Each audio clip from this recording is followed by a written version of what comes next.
Hello everyone, and welcome to Steins Gate 0. I'm G, and oh, this music is hype. Let's just listen to it for a minute.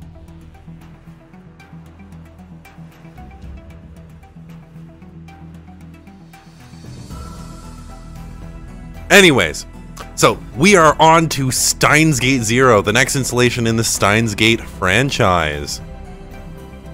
Technically, Steins Gate 0 is both a, it's not a sequel, it's not a prequel, it's like a sidequel to the original Steins Gate. So, oh, no, none of that. No. I thought I was gonna keep playing music for longer. But anyways, let's get started. I'm so hyped for this. This is, I love Steins Gate. I love Steins Gate 0. I love all of this. And Steins Gate 0 is just the heaviest among them.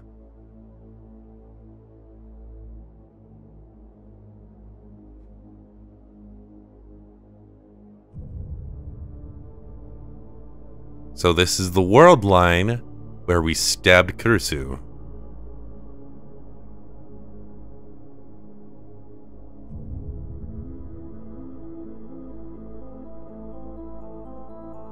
$1.129848. August 21st, 2010. The hatch opened. Bright light flooded my eyes. Where was I? My eyes narrowed. I could barely make out the summer's twilight sky. Didn't want to leave. I just wanted to disappear. But someone grabbed my arm and dragged me out. Whoa, he's back already? Hasn't even been a minute, has it? Okay. I didn't have the energy to respond to my own nickname. I fell to the ground and wrapped my arms around myself. Okay. Mayuri ran to me and looked down, her face worried. But her kindness felt like nothing but a nuisance. Talk to me. Just leave me alone. Wait, you're covered in blood. What happened? Dad, get me a towel and water. Oh, and clothes now. Huh? Can someone please tell me what's going on? Just do it, now. Okay. So I ran to the door that led back inside the building. Green, are you okay? Hang in there. Don't die, please. It's fine. He's not hurt. Stop it. Just get away from me. Leave me alone. Couldn't save her. In fact, I killed her myself. Right here. 3 weeks ago. I killed her. I'm a murderer. It didn't work. No matter what we did, no matter what we do, it's not going to work. It's all been decided already. It's the same as it was with Mayuri.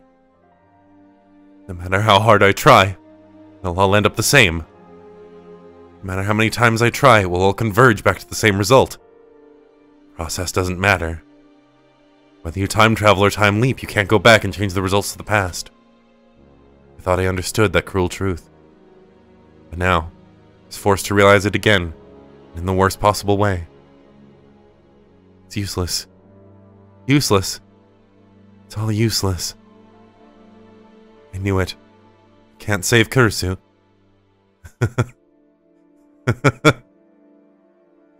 I knew this. I knew this. I already knew this would happen. I'm so tired.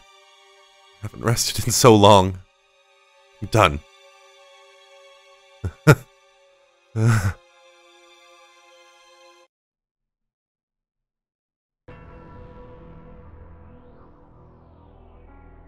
Green, what happened? I killed her.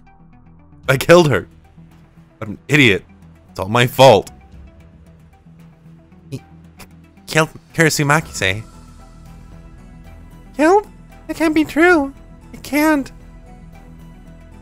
Don't worry. You've got enough for one more attempt. Just leave me alone. No matter how many times I try, it'll all end up the same. What are you saying? Are you going to give up?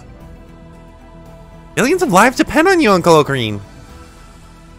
Who cares if you fail once? There's just no way to save Kurisu.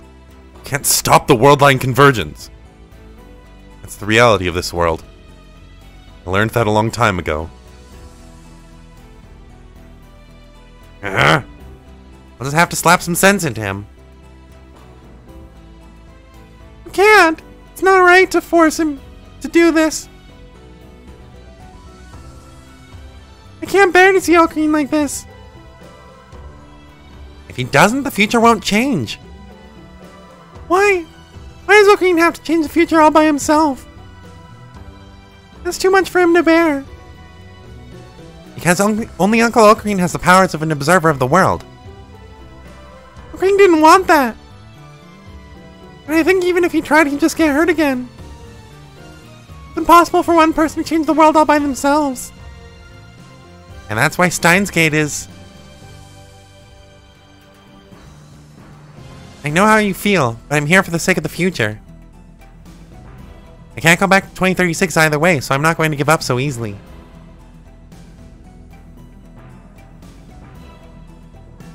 Uncle Ocarine, I'll tell you one thing.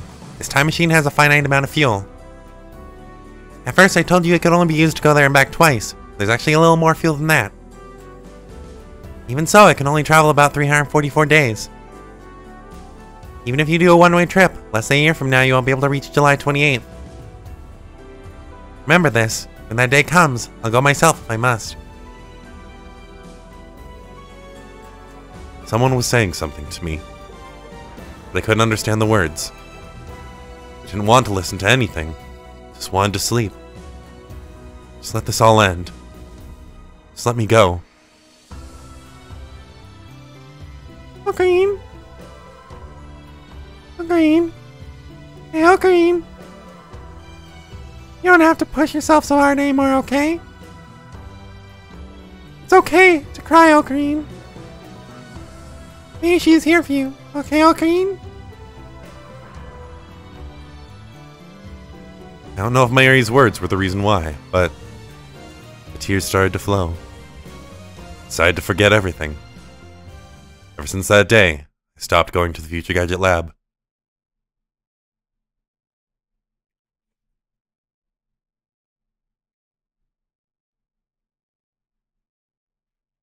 Absolute Zero.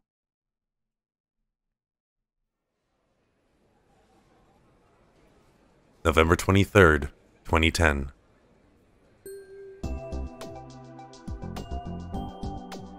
UPX, the new symbol of Akihabara, was located right in front of the station. In the hall on the 4th floor, preparations had been going on all morning for the ATF, Akihabara Techno Forum, convention.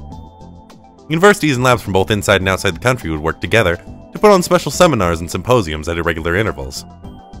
My school, Tokyo Denki University, was participating as part of its industry collaboration efforts. Students were required to attend these seminars and submit reports to their instructors. Otherwise, they wouldn't get credit for their related classes. In addition, I was supposed to help one of the lecturers, Associate Professor Izaki. I had just gotten a list from the reception desk at the shared lobby. I was waiting to check off the names of students who were coming to the lectures. There was still some time before the seminar started, so the lobby was mostly empty. None of the students on the list were here yet. I was bored, but I couldn't do anything but wait. The old me could never have imagined doing anything like this, but impressing Izaki was part of my new goal in life. Victor Condoria University. Yes, that was my new goal.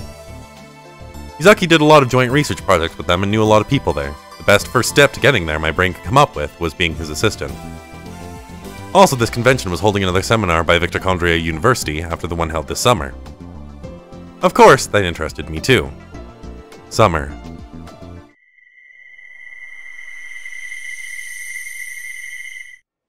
An image of her as she was then flashed through my mind. I was trying to get to Victor Condria so I could learn about the work that Kurisu Makise had been doing. I wanted to try to do it myself. Of course, I wasn't a genius like Kurisu.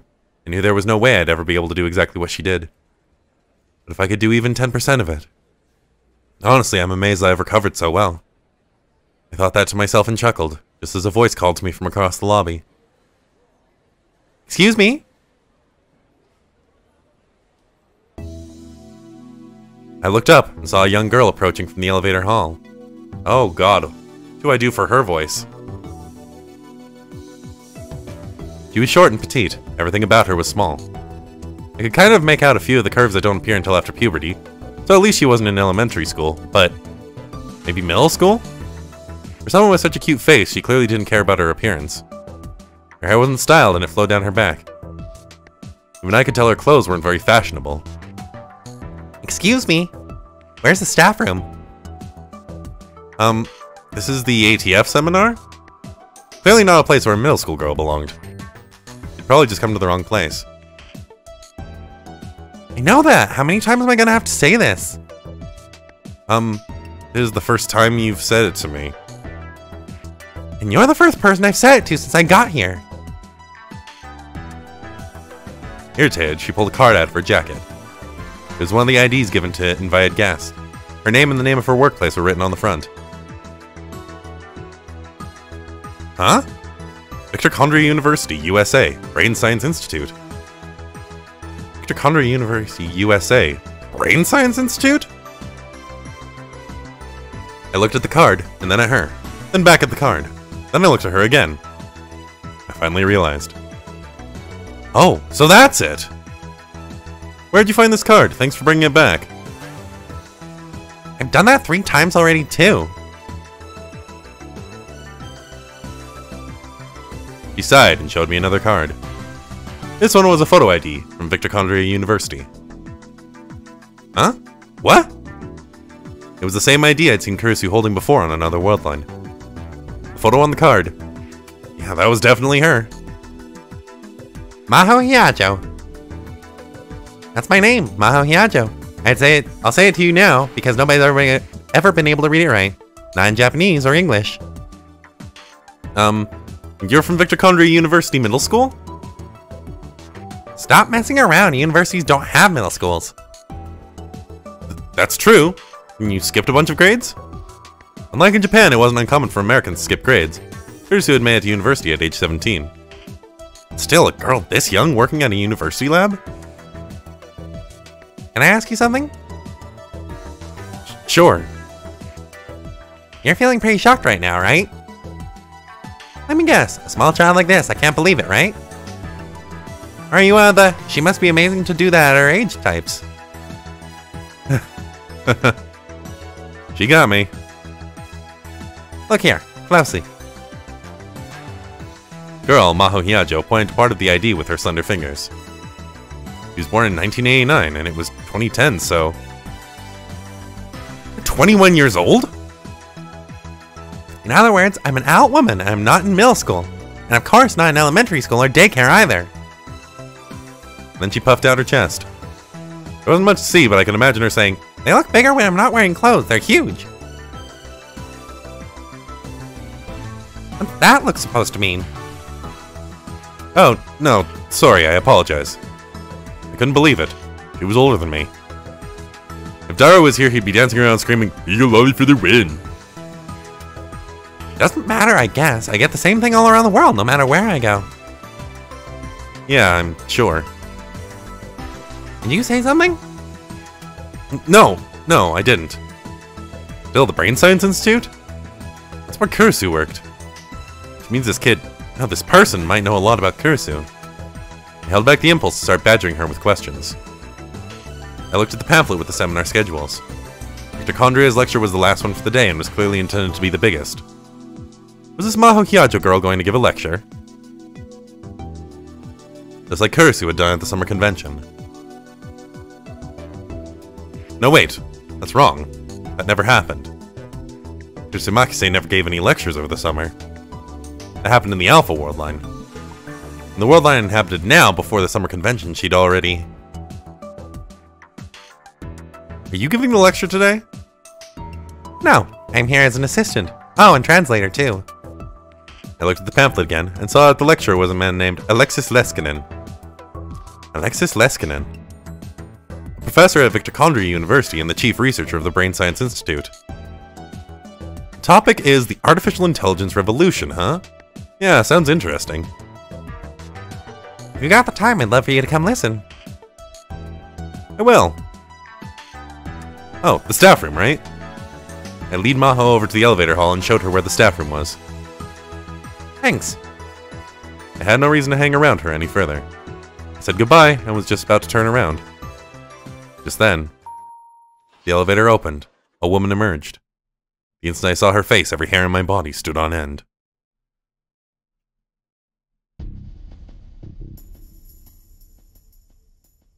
Moeka, Kiryu! It was all I could do to keep myself from screaming. Calm down. This is the Beta World line. Mayuri is alive. Moeka's not gonna kill her. Our eyes met. The eyes on the other side of her glasses were as dead as ever. It was impossible to tell what she was thinking.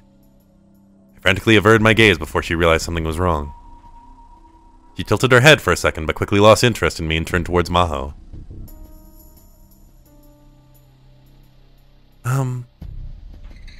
Oh, you're with the magazine, right? I'm here about that interview. Even in this world line, Moeka still only spoke in faint whispers. Dr. Leskinen isn't here yet. It may be a minute. Okay. Oh wait, no, that was Maho. Oops. If you want, I can go over the system until he gets here. Thank you. The two of them disappeared into the staff room. As I watched them leave, I took a deep breath. I tried to calm down, but it wasn't working. Moeka Kiryu, is it going to be you again? It was a terrible feeling, like a cold finger tracing the wounds in my heart. That night, when the terrorist threat shut down all the trains in Akihabara. An awful night when I just knew something was going to happen. You going to do it again? Here?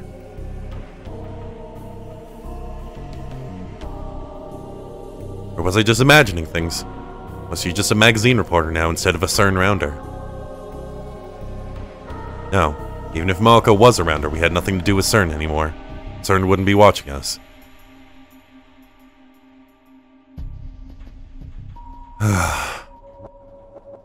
Took another deep breath, grabbed some of the anxiety meds in my pocket, and swallowed them down with some mineral water I'd bought ahead of time. It would take 15 minutes for them to kick in. Those 15 minutes were always pretty rough. I laughed at myself a little and sat down on one of the reception desk's chairs. The table was filled with leaflets, pamphlets, and other things for the attendees. Ooh. Nice. Fine. Okay, I think it's going okay with the Mr. Seminar? Yeah, no problem. Okay. I see, that's great. Can't wait to see what kind of seminar it'll be. And she wishes she could have seen it too. It may be a little hard for you to follow. You're right. Okay, I don't want to get in your way. Bye. Oh, cute. Okay. Settings. Wallpaper settings. What should we do? Oopa, no. Garo Froggy, no. Ugh. Ugh. Ah. Let's just stick with that until.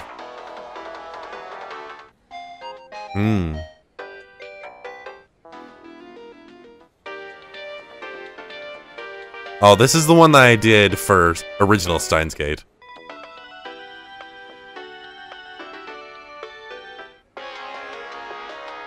Let's do reunion. That feels appropriate. Can I call anybody? Can I call Mayuri? Oh no. Oh, I can call Yuki! Alright. My eyes wandered to one of the pamphlets. Nakabachi theory and the genealogy of students of pseudoscience. This pamphlet was from Professor Izaki's seminar. Nakabachi theory. The paper he'd announced in Russia. That paper held the key to creating a real time machine. On that day, July 28th, Nakabachi had stolen the paper from Kurisu, his own daughter, and left with it. I knew that. Only Nakabachi and I knew that. I flipped through the pamphlet. It was a brief introduction to the many forms of pseudoscience and fake scientific discoveries that had emerged since the start of the 20th century. On its own, it did make for interesting reading. At the end of the pamphlet, Nakabachi theory was introduced as nothing more than another entry in that long list of fakes. So Dr. Nakabachi's time machine theory had been completely ignored by the academic world. All the glory, fame, and power he'd wanted so badly that he was willing to get rid of his own daughter, he didn't get any of it. I had heard rumors that after the announcement, he'd been imprisoned in a Russian lab. To make it even funnier, he thought he was getting VIP treatment. For a short time, there were essays and interviews in bogus academic journals. Even there, it was obvious it had all gone to his head. The ironic thing was that Nakabachi theory was completely correct, and completely revolutionary. The Russian government was worried about it leaking, and the SVR was doing everything it could to keep it under wraps. But under the surface, there was a full-scale information war beginning over the paper. The time traveler from 2036, John Teeter, had told me so, which meant it had to be true. Was World War III really going to happen? There was no point in thinking about it. Just a little more before the drugs kicked in. I closed my eyes.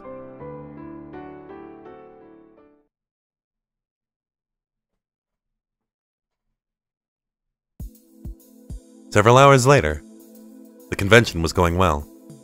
After Professor Izaki's seminar, most of the students from my university went home, but I killed some time and came back. I wanted to hear the Victor Condrieu lecture. I headed to the hall with plenty of time to spare, and saw Maho Hyajo coming from the staff room. She was with a very tall foreigner. Was that Alexis Leskinen? Didn't seem like an American name, but maybe he was an immigrant like Kurisu, or at least descended from one. I didn't mean to eavesdrop, but the looks on their faces were so serious I couldn't help but listen. Since they were both speaking in English, I could barely make out any of it. But I could tell from their voices that it wasn't a pleasant chat. Wait, did I just hear the word Makise? I hated the fact that I couldn't speak English. If I'd known this was going to happen, I would have gone to an English school. The two of them walked into the waiting room for lecturers. It was located right next to the UPX theater.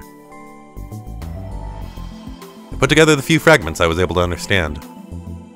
Fire at Kurisu's house. Mrs. Makise is all right. Robbery. The police called off the investigation. Why was the FBI there? Doesn't make sense. I think that's what they were saying. Kurisu's house? They mean where she lived in America? Her mother should still live in America. Is that where the fire was? And then words like robbery and the investigation was called off. I really wanted to know more. I stood there and worried until it was time for the lecture to begin. With nothing else to do, I went inside the theater. I could tell earlier by looking at the size of the crowds going inside, but it was a very high-energy crowd. The atmosphere was clearly different than Izaki's seminar, which was mostly students there for credit. The place was nearly full with a crowd of scientists and people who wanted to learn about cutting-edge technology. Victor Condrieu's researchers had published a slate of papers in Science recently, and gotten a lot of media attention. Maybe that was why. Were there any empty seats? I found a single open seat at the edge. I found a single empty seat at the edge. But when I looked at who was sitting next to it, I moaned. You again? Well, Kakiryu was there. She was speaking to no one, just typing endlessly into her phone. I'd once named her Shining Finger because of her incredible typing speed, and she was as fast as ever. Who was she talking to?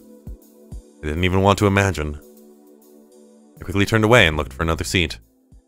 Dr. Leskinen reached into the podium almost the exact instant I sat down.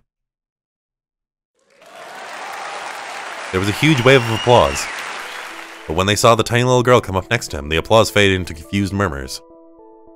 Maho must have expected this. Her expression didn't change in the slightest as she stood next to the professor. In fact, when she took the microphone from the professor and looked around the theater, she looked like she belonged there. Ladies and gentlemen. First, Dr. Leskinen began to speak in English. When he made eye contact with Maho, she began to interpret. Everyone, thank you for coming to my seminar. My name is Alexis Leskinen, and I'm with Victor Condrieu University's Brain Science Institute. My specialty is brain signal processing systems and artificial intelligence theory. And I am his assistant, Maho Hyajo. I'm also a researcher at the Institute working under the professor. I'm glad to meet you all. The audience started murmuring again. That was the same way I responded when I met her. Well, that'll happen, yeah. I'd like to get right into it by introducing some of the cutting-edge research we're doing. The topic we're discussing today is the artificial intelligence revolution, but I think the system we're going to demonstrate today goes beyond anything you've ever imagined. Dr. Leskinen stood in front of the laptop that had been placed on the podium and started to type.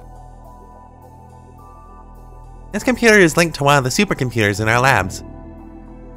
Oh, don't turn on the projector just yet. One of the staffers was about to display the laptop's screen on the front projector. Some kind of important program must have been booting up because Maho Hiajo stopped them. Sorry, this stuff isn't complete yet. The screens filled with programs aren't very pretty to look at. I'd rather let you see me naked than let you see these lousy programs. If there are any engineers in the audience today, you know what I'm talking about, right? Some of the audience got the professor's joke and laughed. While it's booting up, I'll go over the basic idea of the system. There was another projector in the center of the stage. A diagram appeared on its screen. And at the top of the diagram was a Japanese translation for the general audience. An analysis of neural pulse signals relating to memory stored in the temporal lobe. I knew that title well. In fact, I was sure I could never forget it. It was the title of an essay written by a 17-year-old genius and published in Science. She had completely analyzed the nerve impulse patterns that governed human memory and used that to digitize the memories themselves into data. And she had used that to invent the time leap machine right in front of my eyes. Though, none of that had actually happened anymore. This paper appeared in Science, so I'm sure some of you have seen it before. The theory was proposed and finalized by a brilliant Japanese member of our team. Human memories are stored in the cerebral cortex, particularly the temporal lobe. They're a lot like flash memory. The part of the brain that reads and writes this flash memory is called the hippocampal gyrus. Dr. Leskinen pointed to the diagrams of the brain and hippocampus on the screen. The brain functions by sending electrical signals between cells called neurons. Memories are actually just the transmission of these electrical signals, and it's the hippocampal gyrus that controls them. In other words, memories are created by passing electrical signals in and out of the hippocampal gyrus. The Kurisu Makise, the Japanese scientist who wrote this paper, Miss Makise came up with an idea. Electrical signals, signal patterns, the cerebral cortex. Maho started to have trouble with her interpreting. He was getting confused. No matter how good you were with languages, interpreting for a long period of time had to be difficult. I once read an article on the internet that said even a professional can't do it for more than 20 minutes. International conferences and live broadcasts from overseas were actually handled by a team of people switching off. Or maybe, was she having trouble because Kurisu's name came up? Dr. Leskinen saw she was having trouble and cut himself off. Sorry,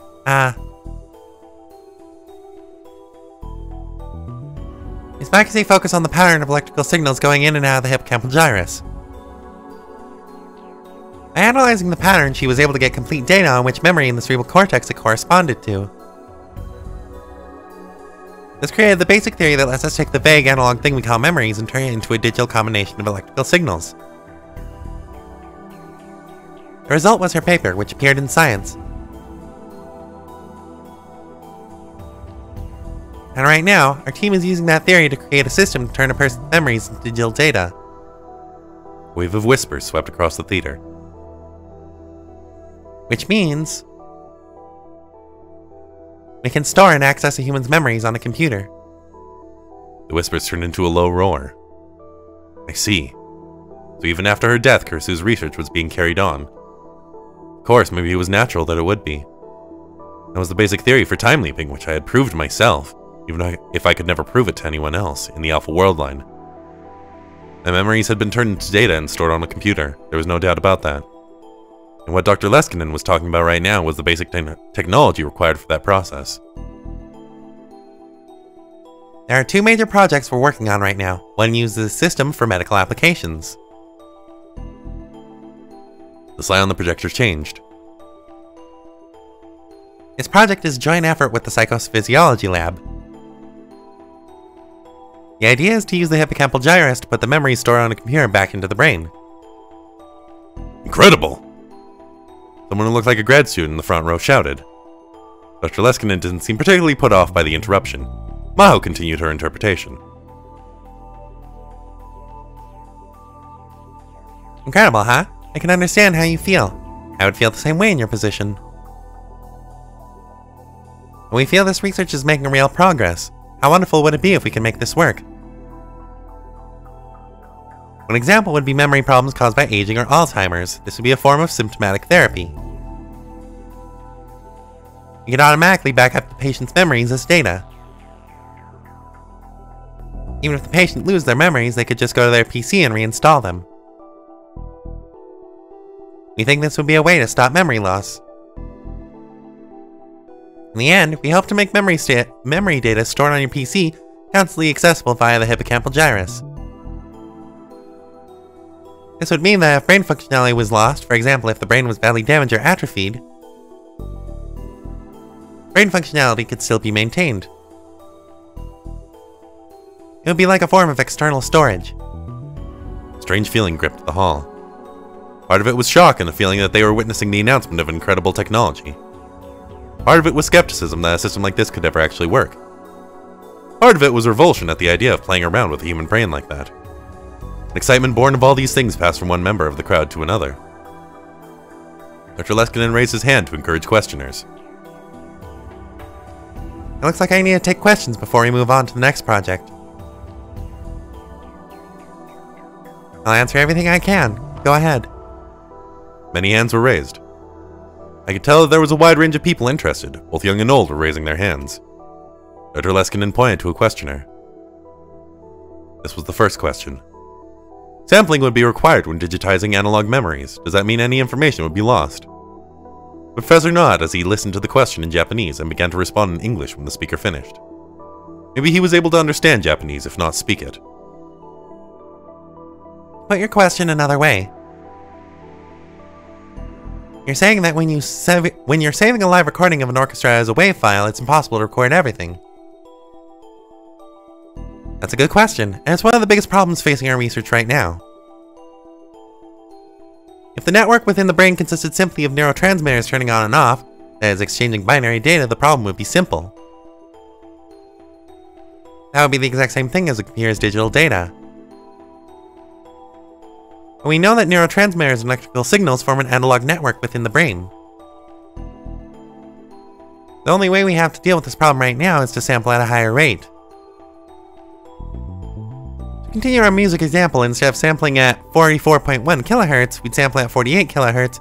Instead of 48 kHz, we'd use 96 kHz. This allows us to recreate something very close to the original analog data digitally. Little by little, the mood in the room was turning to disappointment. People were beginning to wonder if this was just a pretty theory that wouldn't work in reality. More questions came. All the questioners were skeptical of the professor's theory, and many of them seemed to be outright challenging him. I started to get upset. This was Dr. Leskinen's research, but it was also Kurisu's. I knew better than anyone that it worked, and the sight of so many people refusing to give it a chance infuriated me. Were these people really scientists? I tried to keep myself under control and looked back towards the podium. Was she mad? She certainly looked disappointed. Dr. Leskinen was very polite with the rude questioners, acknowledging the problems with the theory. She was very different. Her anger was starting to seep into her interpreting too. I felt a kind of kinship with her. The question and answer session continued. From a medical standpoint, this is just reckless. It's absolutely impossible to rewrite digital data back into the brain. It's insane. I read the essay in Science, and I have to say I don't believe it. Especially since the lead author was a 17-year-old girl. That was the one thing I couldn't ignore.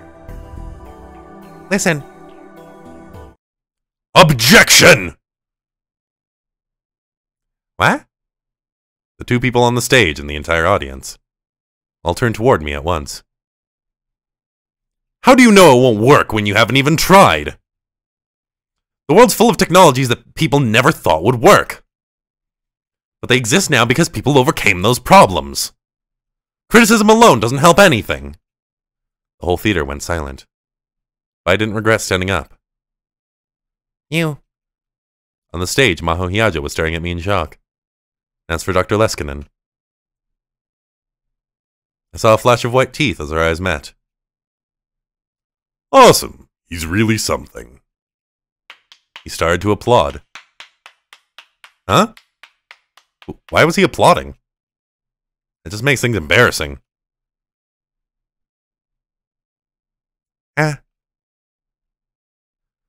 Awesome, he's really something, the professor says. Maho translated the professor's words for me to hear. A scientist must remain calm at all times. The only time when you're allowed to yell is when your experiment succeeds and you say, "We did it!" That's all you need, he says. I'm sorry. I lowered my head and sat down. I thought I was calm, but I guess I let my emotions get away from me. I hadn't grown up at all in the past 6 months. If Kursu was here, she'd make fun of me again. I could feel the rest of the audience staring at me coldly. It hurt. If I could have left, I would have wanted to, but I was too interested in hearing the rest of Dr. Leskinen's talk to move. Alright, everyone, moving on. At first, how about a round of applause for our brave audience member? Oh, no. Please, no. Challengers like him are the ones who advance science and come up with the really amazing theories. He may be capable of becoming the third Einstein. By the way, the second Einstein is my little assistant here. Stop messing around, Professor. The audience chuckled. Sheesh. Now then, I'm going to take a break from interpreting. The next interpreter is far better than I am. This is our second project and the one we're putting most of our efforts toward. The Amadeus system. When she finished speaking, Maho walked to the back of the stage. At Dr. Leskinen's signal, the PC screen was displayed on the projector. And then I heard a voice. Nice to meet you, everyone. The murmuring got louder than before, but I felt more uncertain than surprised. On the screen, I could see a detailed 3D model of Maho, the girl who'd just been interpreting. By the way, this model was made by the famous DrinkWorks Studios. You've probably seen their movies. Maho Hyajo chimed in from the back of the stage. The voice was done by Japanese company Yamana using my voice samples. This was CG? It sure looked real to me. The professor said something into the laptop's microphone. And then the 3D model of Maho Hyajo on the screen opened its mouth. I'm Maho Hyajo. To be precise, I'm a being based on the Maho Hyajo who existed 78 hours and 22 minutes ago. If you listen carefully, you might be able to hear something slightly off. I sound far more human than any artificial voice I'd ever heard. I've been listening to your questions. And I was wondering why the professor didn't introduce me earlier. I've thought for a while that the professor has a bit of a mean streak in him. You got that right. Maho Hyajo on the screen spoke with a slightly irritated expression. The Maho Hyajo by the wall nodded in agreement. Oh, wait, no. Sorry, I was just talking in Maho voice for a while there. Dr. Leskinen simply smiled. What was going on here? Part of this wasn't their biggest project. The rest of the audience didn't seem to have any more of a clue than I did.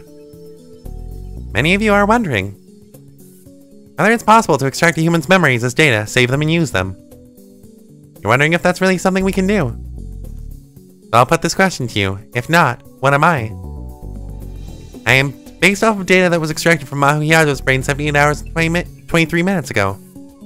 What'd she just say? The professor said something else in rapid English and asked the Maho on the screen to translate it. But if she was the right word, hesitated and went silent. I looked at the real Maho and she was responding exactly the same way. Professor, is it alright if I report that sexual harassment to the university? Dr. Leskinen laughed cheerfully and responded to her. The conversation was in quick English, and over half the audience couldn't understand it. The real Maho sighed and took back the microphone. Well, the professor, killed this Amadeus system, which is based off my memories, to answer a question. It was, stuff like, how old was I when I stopped taking baths with my dad? Or when did I first fall in love? So any of those questions should be answerable. Oh geez, you don't have to translate anymore. Would you stop that? It's embarrassing. I'm not answering any questions like that. Professor said something else, and the Maho on the screen groaned and turned away. I'm definitely not telling you my credit card number. I don't even remember what kind of pajamas I was wearing a week ago. What was this? It was so natural I couldn't tell at first, but this was something unbelievable, wasn't it? It felt very different than a typical AI. I could tell that much. It wasn't answering the questions it was given. And because they were embarrassing, was it programmed to respond like that to certain questions for the purposes of the demonstration? It was possible that's all it was, but that conversation wasn't programmed in advance. The rest of the crowd seemed to reach the same conclusion I did, and the whisper started to turn into a surprised murmur. Listen, can you do something about this little troublemaker? I know what she's trying to do, but it's embarrassing. A copy of Maho was complaining to the original. It felt like I was watching a pair of twin sisters talking. Well, since the little troublemaker, that is Dr. Leskinen, is having too much fun to explain what's going on here, I will. Maho walked back to the professor. I think everyone's already figured this out, but Amadeus is deciding on its own what it can and can't talk about, and what it does and doesn't want to talk about. We haven't programmed any of this into her at all. He knew it. It's using the memories we gave it to make its own autonomous decisions. The Maho on screen suddenly took over for her. And there's another thing which is the exact opposite of the medical applications we discussed. The research team spent a lot of time arguing about this, but I eventually forget about unnecessary information. Or rather, I become unable to access those memories just like all of you. For example, the color of the pajamas I wore a week ago. There's no reason I shouldn't know this, but right now I can't remember it. That's because the information isn't necessary to my survival. Same goes for all of you. As you can see, Amadeus' memory inputs and outputs are very similar to a human's. This result surprised us too, and we're currently researching it, but we still don't know exactly how it works. As Maho finished up, Dr. Leskinen took the microphone back. He resumed interpreting as he continued the lecture. Another thing that surprised us is that Amadeus is capable of deliberate lies. And deliberate, I mean it lies of its own free will, not as a result of any programming error. Lies are one method that humans use to communicate with one another. And just like a human, Amadeus can use its memories to decide if lying would be best. If so, it will lie without hesitation. Don't tell them that, Professor. Can't lie without hesitation. I have a conscience, you know. So sorry. And Dr. Leskinen cut off. He seemed to be hesitating. Maho didn't seem especially surprised by this. Maybe she knew the reason. The moment passed and the professor continued. Maho translated his words like there was nothing shocking about them at all. As we continue our research, we eventually believe that it may be possible to give Amadeus a soul, just like a living human's. I was stunned. A soul? Would one of the leading brain scientists in the world really be using a word with such a vague definition? This would mean the creation of artificial intelligence in the true sense. The whole hall got very quiet. It was sheer chaos for a while after that, as everyone tried to debate their own personal theories with Dr. Leskinen at once.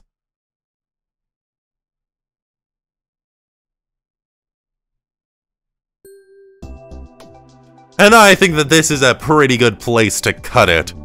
The table has been set. No, the scene has been set. Everything's ready to go off.